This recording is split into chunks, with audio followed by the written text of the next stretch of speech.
you're coming to school because you don't know the subject matter, whatever your major is, right? That's a form of surrender. I don't know what this is. Can you please teach me computer science? Yeah? Okay. So that's a form of surrender. Okay, that's the point. Okay, so we're going to go through the three types. So that's one, and it's progressive. So first we ask the question, you come to class, you come to school and say, okay, this is my major. I don't know anything about it. Please teach me. That's the first step. And the second step, we'll get it a little deeper and then so forth and so on. It's not necessarily an event.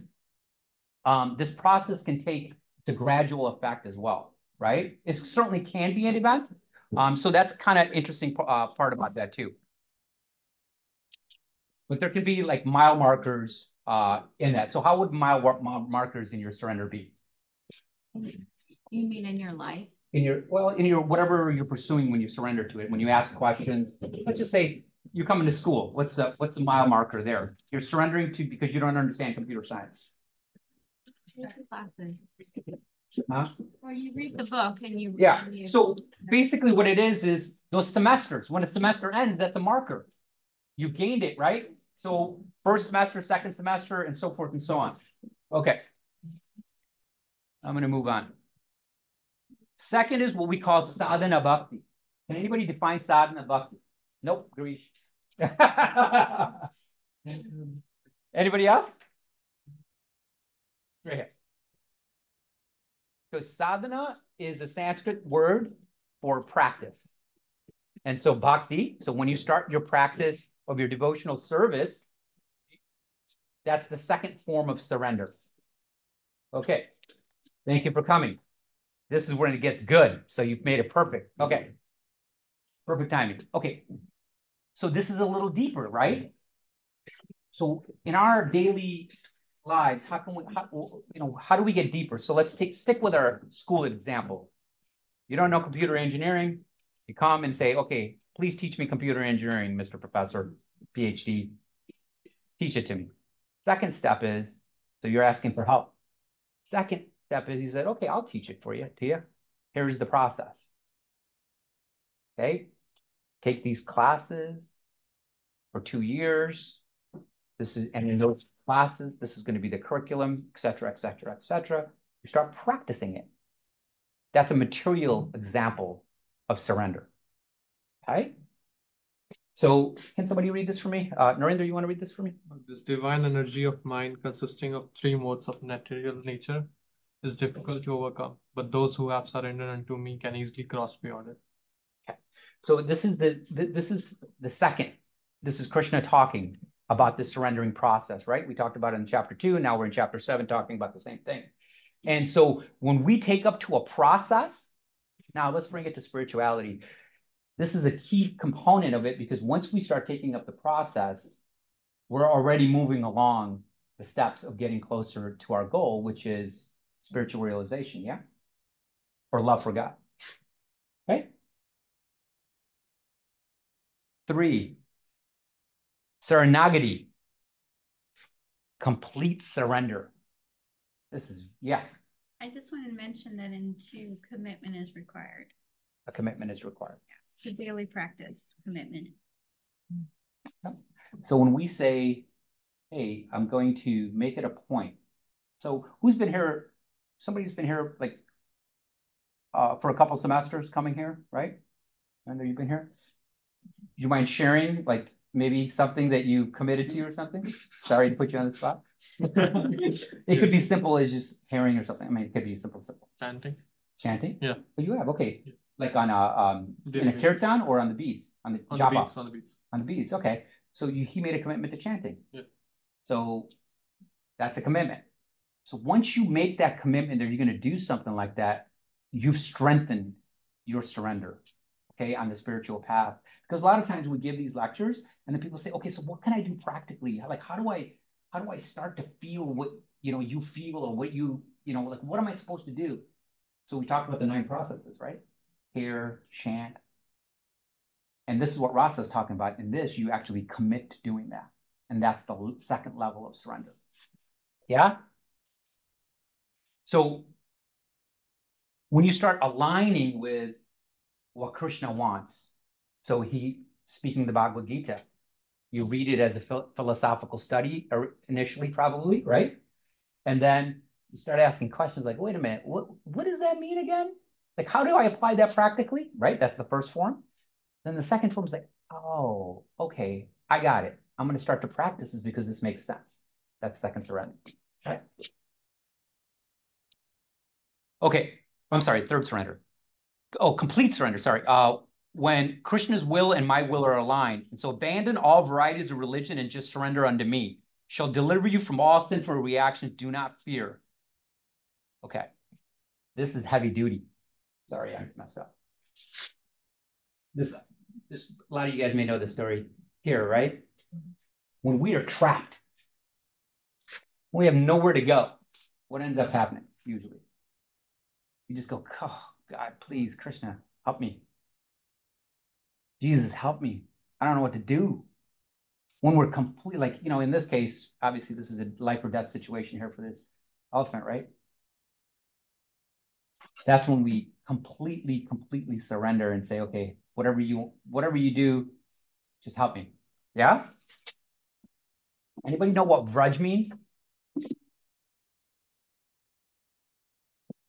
Vraj? Where is vraj? Where does that word come from? Nobody. Ankit knows. Vrindavan. It's another name for Vrindavan. Yeah, Vrindavan is where Krishna was born, right? And his pastimes, his childhood pastimes, that's where he played them, right? So another name for that is Vraj. Do you guys know what Vraj means by chance? Like literally translated? Rasa, is it on here? No. No? Okay. You just want me to talk about it? To walk with. So when you walk with Krishna, that's Vraj. So you literally are walking in the same way Krishna is walking. So again, it's about aligning your will and his will together, and that's full surrender. So those three types of surrender. And this is where the magic starts happening now.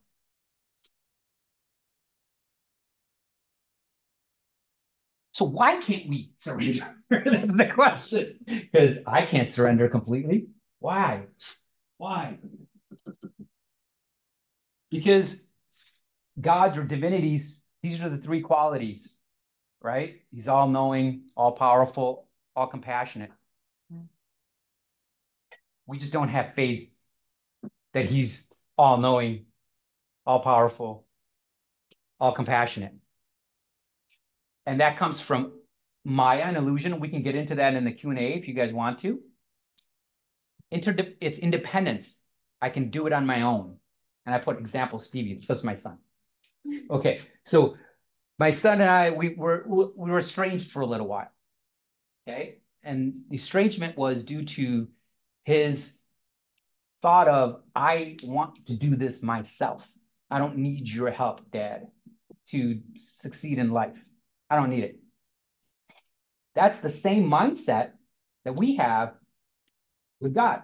I got this. I've got a great education. I've got a decent body, quote unquote. It's young. It's not diseased, right? I can do this. I'm going to get myself a wife, a career, children, will make me happy. I don't need anything from God. How many times have you guys said, like, what is this practice for? Well, how practical is this? Am I going to get anything from this? Like, meaning, is it going to put food on my table? Is it going to put money in my bank account? Right? So that's the independent nature of ours. This is why we're all here in the material world, is because we don't understand our relationship with the divine or divinity, and hence we don't understand our true purpose. If you guys really step back and think about this and go, wait a minute, am I really here to get this degree in computer engineering? Yes, you are. Still, you're here for this education, but truly, the 10,000 foot view is, what's my purpose? Why am I here? Right? Those types of questions. How did I get here? Like, okay, so that's fine. You want me to go back to God, or you want me to create this love for God, but why am I here in the first place? It's this independent that we want from God. That's what creates this. So I talked to Stevie the other day, and he says, "Yeah, Dad, I don't know why I thought I would get extra credit points for trying to do it on my own." Yeah, that was his little maturity over the last few years from, you know, adolescent to, I shouldn't say an adult, but young adult, right? So, but we're all in that kind of boat, right? So he's like, "Yeah, I don't know why, because we don't get extra points for doing it all alone." So think about that from a philosophical, spiritual perspective. Why are we trying to do even our material lives by ourselves, right? When we have somebody that can help us. Your parents, right? Probably helping a little bit. You have support system of your friends, maybe siblings, right? But then there's even a bigger support system. That's the divinity, right? That's Krishna. That's God. Okay? I'm going to talk about Maya. Maya is an energy of the Lord to support our interdependence. Remember, I told you why are we doing it alone? So did you guys know God will give you exactly what you want? Okay, if I'm saying that, you're just like, okay, this guy is really a fanatic. No, I'm dead serious. If you practice properly, he will give you exactly what you want. So if you want your independence, he's going to give it through illusion. You want to be independent? Go for it. Be independent. So you're going to have almost, you're not going to grasp, you're not going to want to grasp the bigger picture of a spiritual and material balance, maybe. That's kind of what happens. Okay? So that's how we provide, that's a very generic version, but that's how we define it. And we can get into it if you have questions. Remember the second point, I think it was the sadhana bhakti, right? You started to practice. So if we don't practice, we don't build the faith and the realizations. The realizations, what? What do we realize through our practice, you think? What would your guess be? Thank you, Rasa. You were the last person I wanted to answer that question. All knowing, that God's all knowing, all powerful, and all compassionate. Okay? So, so if you don't practice the chanting and the hearing, you don't start to realize that he will give you what we want. Because he's what? He's all powerful. Really? Try this. If you don't believe me, just try the practice. Right? Because if you tried the practice and it didn't work for you, raise your hand, and I'll be happy to say you're absolutely right. He can't provide for you what you want. But that hasn't happened. Right? Who is it? Gosh, I forget his name. What's that Maharaj in London? No. Shalini's. Shivram Swami. Huh? Shivram Swami. Shivaram Swami. So if you ever get to Google this, it's probably on YouTube somewhere. Shivaram Swami and Bhavna? Yeah, Bhuta Bhavna Prabhu, they do this like little mock lecture and question and answer where one of the person, Bhuta Bhavna plays an atheist, and Shivaram Maharaj, he's a elevated and a senior devotee in our movement, and they're going back and forth. It's like, what I mean, he's like literally saying all the things that we have questions about. He's asking them and says, God's not real. Like, he doesn't help me. He's not paying my bills. He doesn't pay my rent, and et cetera, et cetera, et cetera. And then finally it ends, and it's pretty powerful where Maharaj goes, I guarantee it that if you follow the practice that I lay out for you, that what I'm saying is 100% true, and it has 100% success rate. 100% success rate. 100% true. He goes, and if it doesn't work for you, I'll eat my words. You want to take the challenge on? Okay. So that's another point that underscores my point of what I'm saying is God will give you anything that you desire if you know how to approach him. Okay, and we can get into that. That's really cool subject matter too, because okay, so this is the magic. This is the magic that Yashodananda has been waiting for. Magic of surrender. Krishna drags you as you deepen your practice. The magnetic. So what happens when you get two magnets? They're attracted, or magnet and steel, right? When you have it, comes together really, really strongly, right? So when this starts to happen, this surrender in all three respects, this magnet effect starts to take place, both materially and spiritually. Spiritually, it's like, wow, right? Materially, it's there if we look at it. So I'm going to use this example materially, and then I'm going to switch over to spiritually, okay? Materially, when you have asked the questions, like, what is data analytics, okay? And then you start practicing. Then you're aligned with it because now you're, a couple of months from graduating, and you're aligned with everything, right? Then all of a sudden, the questions you couldn't answer when you first started the program are already innate in you. You start to problem solve. Instead of just answering a question on the test, you start to internalize it. You understand the subject matter. Where is that coming from? Yes, you studied it, but also it's that dynamic that starts to happen when you are totally absorbed in something. Okay, when you are absorbed in something, there's a reciprocation that happens internally. So we always talk about in the material world is a perverted version of the spiritual world. So whatever we see materially, spiritually, it's like 100 times stronger and a little bit, and it's in its true nature. So spiritually, when we truly surrender, right? To say, okay, this guy told me a class that, or I went to this thing, and you tell me that he'll give me anything I want if I just surrender, if I follow the path and all these things. And so you do it. This is when Krishna starts to bring you closer to him. Have you heard of that? Whether it's Christian faith or whether any other faith, you take one step towards him, he takes three towards you, type of thing. That's the magnetic effect. Okay? It's true.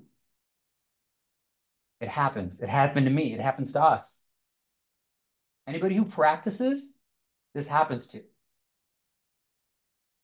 So what happens? Start seeing the outcome. What's that? Start seeing the outcome. You start to become aligned what he wants us to do, right? And he doesn't want you to move to the Himalayas in a cave. He doesn't want that. What he does is when you start to develop that love, you start to take on some of those characteristics of what? Not rasa.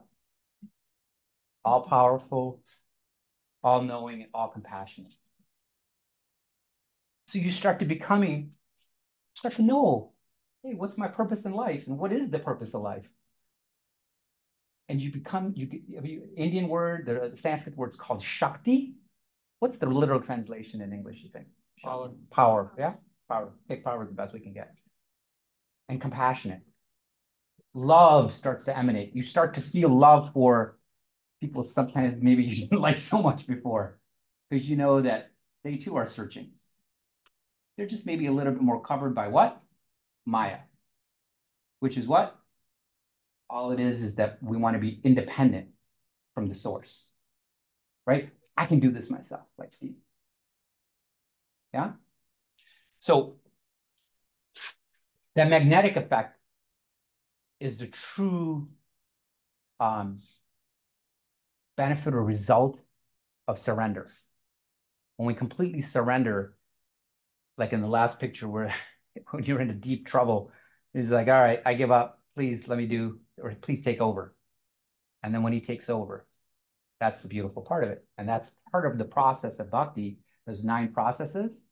And when we get to that surrender piece, it's hard to do, guys. It's hard to have complete faith. And it's hard to practice diligently, right? Because one of the challenges is it's not an instant gratification. It's just not. That's a material concept. There is no instant gratification. So who goes to the gym here? Who works out? You do. How do you get your results? Like one time I go, can I get the results that you got? No, you can't. Why not? It doesn't work. You're full of, no, I'm not going. It doesn't work. It doesn't work the first time. When does it work? Listen, it's continual practice over years, but people are so attracted to working out, even though they know that it requires like a pretty big commitment, right? And practice. Why? Because they want the result, which is what? A nice physique. Or it could be they want to be healthy, right? That's important to them. Same thing. Spirituality, you start to develop these godly qualities. Okay? Yes. I also feel that effects are instantaneous. Yeah. It depends on what we are looking for as the outcome. Yeah. If I can't look at myself chiseled on the first day, Yeah. if that's my expectation at the gym, Yes. that would be a route to depression. Yeah. Because I'm attaching myself to this. Yes. Instead, if I rather spend time on understanding what I'm trying to do, then the first step itself looks like, yes, it happened. So maybe you're saying setting smaller goals. Small, to something big, but that's the biggest. Okay. It's the first step. It wasn't reality before. Yeah. So that in itself is. That needs to be picked up and not looked at the results. Yes. Okay, good. I'm going to come to that. That's a really good point. I think you have it peeked into my slides. Okay, 4 type of virtuous people. So this is who goes, right? Who surrenders to God? Now, do you tell me if you fit any one of these categories ever in your life?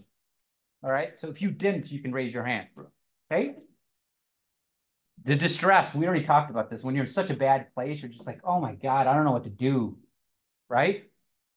You might want to say, okay, God, please show me the way because I don't know. And then there's this.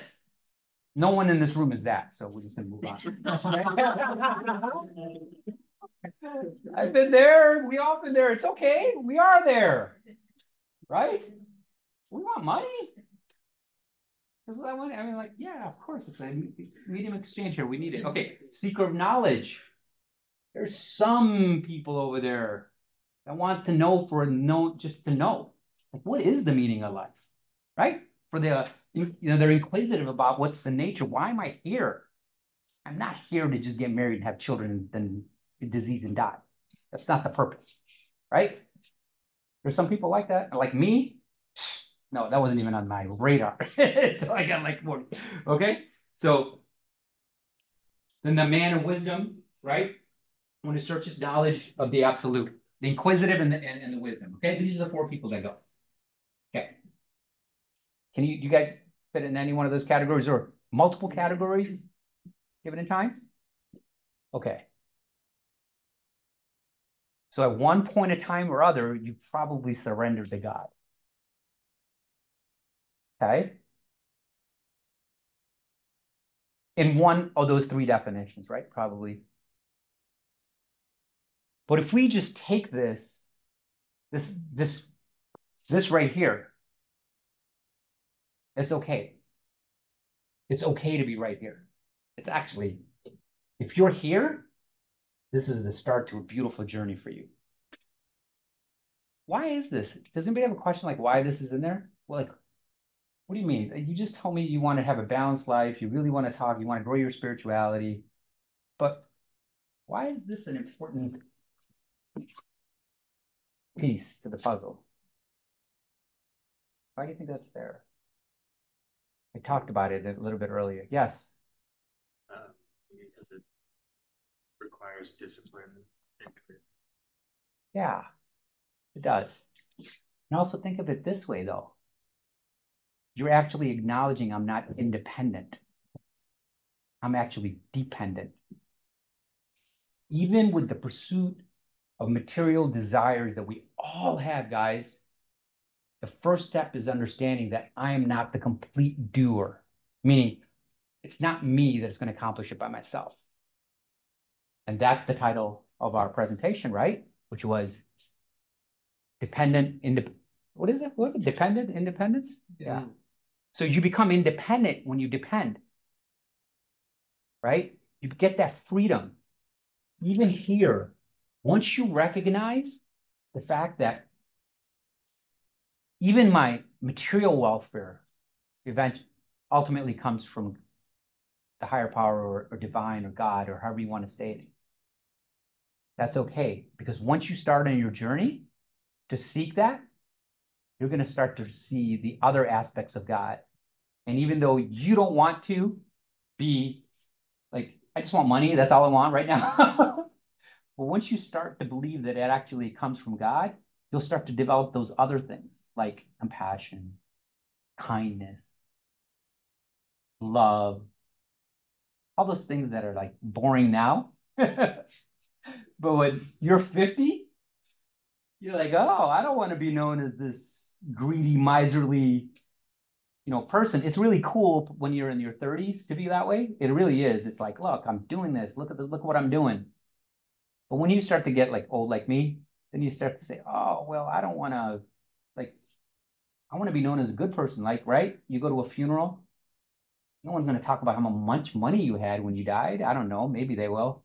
Unless I mean, like, maybe, for Elon Musk or somebody, they will talk about how much money he has. But most of us, they're not going to talk about our bank balance or that, they may say, oh, he has a PhD. Yeah, he's a smart guy. That's fine. But really what they're going to talk about is what kind of human being were you, how you touched other people. Were you, were you kind? Were you there to help somebody when they needed it, right? Am I wrong? Right? But how do you develop those qualities? Not at IIT, I don't think. You do, because you come here on Fridays. And you may start your spiritual journey. You already started it. How? You already surrendered by asking the question and coming here. You already started your spiritual journey. Now, it doesn't mean that you're going to be chanting 16 rounds tomorrow or anything like that.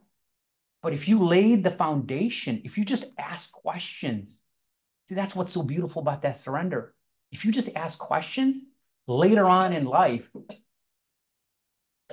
they'll stick with you. There'll come a day when you're like, let me ask this question again. Let me see what this is all about. Yeah? Make sense? Okay. Any questions here? So let me just, who wants to read this? Rasa, can you read this for me, please? O best among the Bhartas, 4 kinds of pious men begin to render devotional service unto me: the distressed, the desire of wealth, the inquisitive, and he who is searching for knowledge of the absolute. So he's saying it. It's in the Bhagavad Gita. Yeah, that's the point. Krishna is saying. Krishna is saying that. That those are the people who are going to seek him out. He knows you guys. He knows. Okay. The many benefits of surrender. Okay, so what do you get out of it? Think about it this way, guys. If you surrender, you don't have to deal with the pressure and the stress of whether you're going to be successful or not, or successful. If you're successful, if you give it your good effort, the results are Krishna's. Okay? If you're successful, I help you to remind you that you didn't do it by yourself, so you're not going to become arrogant. Right? Those are some of the benefits of surrender. They're very esoteric type of thinking, but it's important as we develop our character and who we become. Yeah? Okay. Become fearlessness, because you know what? This guy said that Krishna gives me anything that I ask for. So I'm just going to give it my best shot and see what happens. Okay? So we talked about the egoless. When you do succeed, how many people, like, I'm going to just venture to guess, like, I'd say 95% of this room is going to be very materially successful one day. If we had a crystal ball and we looked 15 years down the line, you guys are going to have nice bank balances. You guys are going to have property. You're going to have most of the material things that you want. Because if you why, that's an easy prediction. It's rocket science. You guys wouldn't be here. You guys are already successful, right? But you want to develop all these other characteristics also. Yeah, no doubt. Okay, so this is really cool. So how many of you people are familiar with the circle of influence? I think it's Covey, right? Yeah. So basically what this is all about is you control, Rasa, do you know? I love the way you explain it. You want to explain it? Go ahead.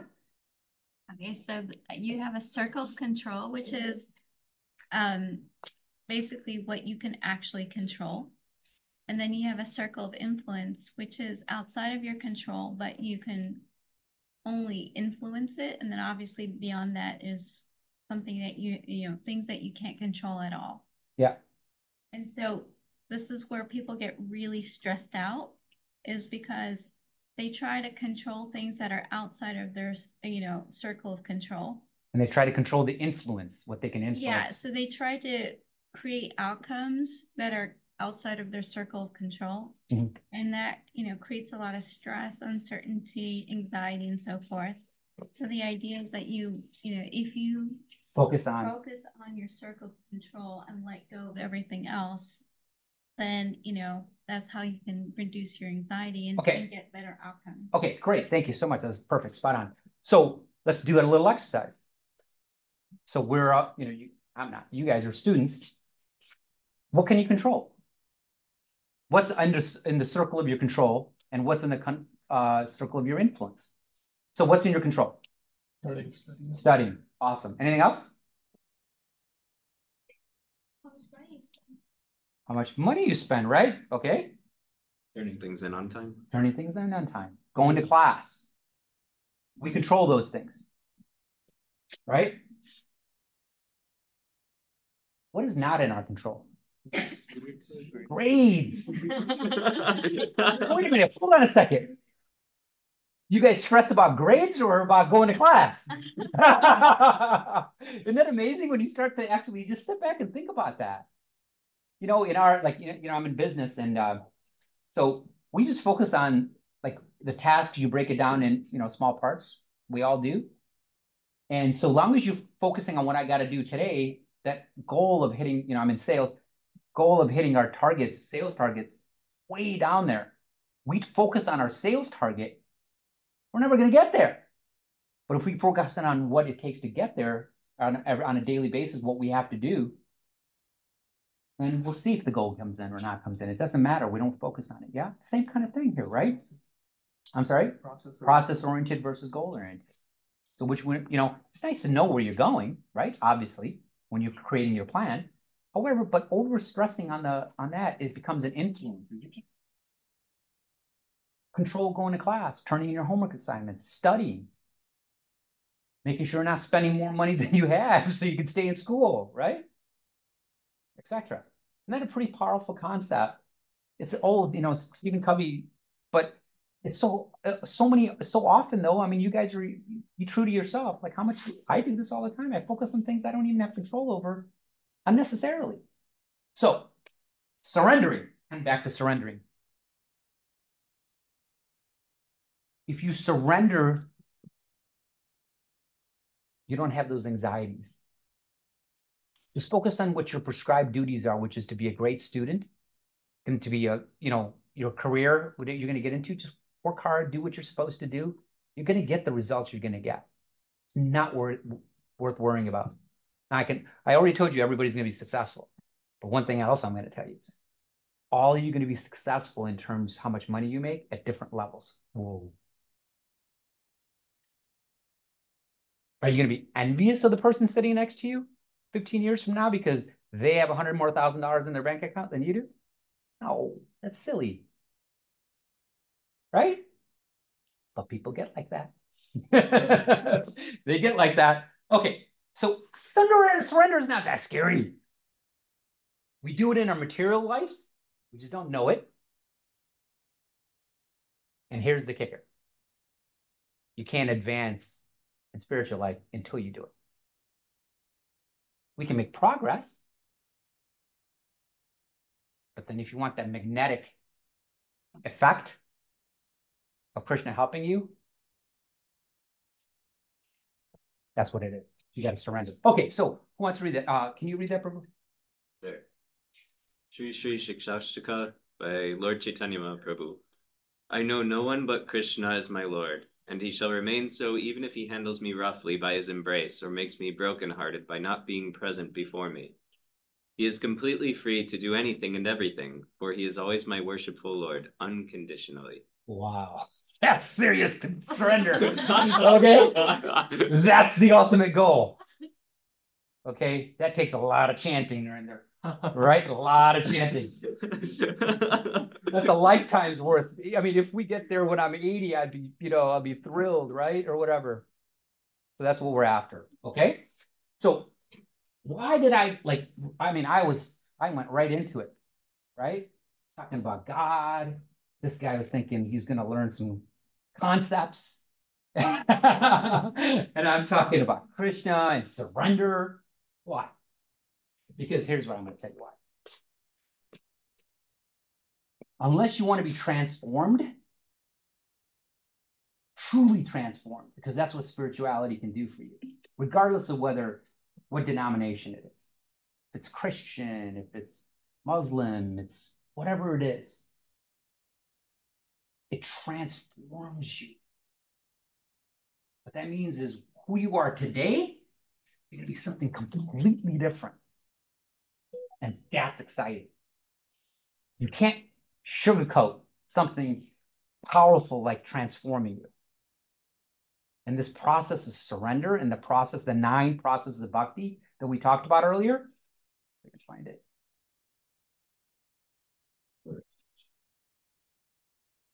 There it is, right? That transforms people.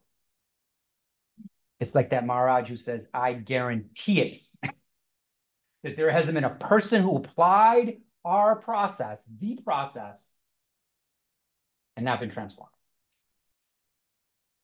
So this is not secular in the sense that, oh my God, this is the only way. That's not what I'm saying at all. What I'm saying is, once you start on your path to love God, regardless of what path, like meaning, like if you're devout towards, like you're sincere with that path, you're on your way. Cool? Questions? Better have questions. Because I made a lot of bold statements you can challenge on. Any questions? About the process of surrender, process of bhakti, why you're here. Now let me go back. Why are you here? Who said I want to be transformed? Right? Think about that. The reason you're at IIT, materially speaking, is to be transformed into whatever that is that you're pursuing. Same thing, spiritually. You want to be transformed into what?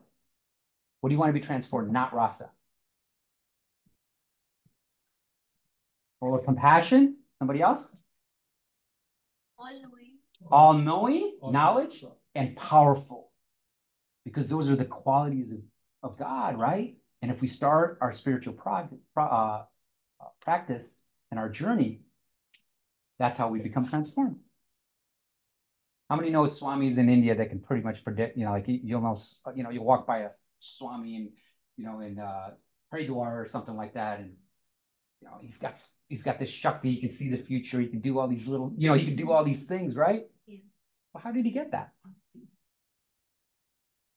Process, maybe a little bit different process. But the process is still the same. Meaning that's what he wanted, and he committed to it, and he says, God can provide this for me, right? So it's real. Okay, that's it, guys. If you guys don't have any other questions, thank you for your patience. Hopefully I didn't bore you. Yeah, go ahead. Why, but if there was, why is it hard to surrender? Why? Yeah. Because I feel this way. It's hard for me to surrender because the more that I say that there is the God that I need to reach who is outside me, the distance is non-zero. While some of the Vedas say that it's inside that you have to reach, not outside. The layers that you live in, the five Mayas, that is kind of contradictory to going outside of me and searching for my better self. Hmm. Okay. So it's why hard to surrender. I'll tell you, for me, it's the reason it's hard to surrender is short-term gratification. We're just so used to it, guys. We're just so used to it. It's hard. Look, I'm reading this book, Brihat Bhagavatam. Can't pronounce Sanskrit at all. But reading the book, and what we're talking about is that we're talking about how we think it's pleasurable. So think about like when you haven't had, when you're hungry, right? And you get a little bit of food, right? You're like, oh wow, this is amazing. Like this is amazing. But all you did was just satisfy something you didn't have, the non-zero that he's talking about, right? And so what happens is we become just satisfied with that, thinking that's all that there is. So let's put it in this concept. Materially, we get pleasure from having money. We get pleasure from uh, Bhavesh's Bollywood music that he likes to play. He gets a lot of pleasure from that, right? So, so that's what we say. Oh my God, okay, this is awesome. This will work until it doesn't. How many times you're like, oh yes, if I can just do this, I'm going to be happy, and you were. But then what happens? Then you want, but no, no, no, no. If I do this, I'm going to be happy. If I come to America and get my master, now I'm set up for success. Yeah. So it's this short term, these gratifications, they never fully satisfy us. We keep chasing, right? But it feels pleasurable for a short term. Spiritual promise is this: you're going to feel happy inside within yourself, meaning you don't need all this other stuff. And the pleasure is even more. I think that's what you're trying to get at. Okay, cool. Any other questions? Thank you.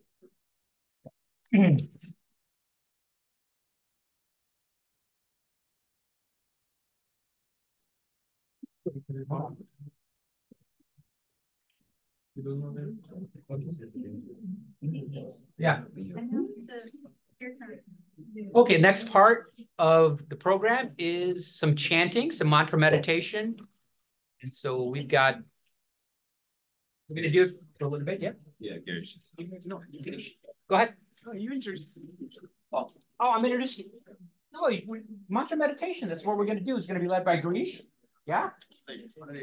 Okay, so this is a call and response, you guys. You guys are familiar with this? Call and response. He's going to chant a mantra. You repeat it. It's the chanting portion of the devotional service we had talked about. And so when you're chanting, this is your goal. Really complicated. Okay? Pay attention. You're going to hear him sing. And then when you sing, your job is to hear yourself sing. That's it. Speak and have it going through your ears. That's all we're trying to do. And it's the magic of the mantra takes over.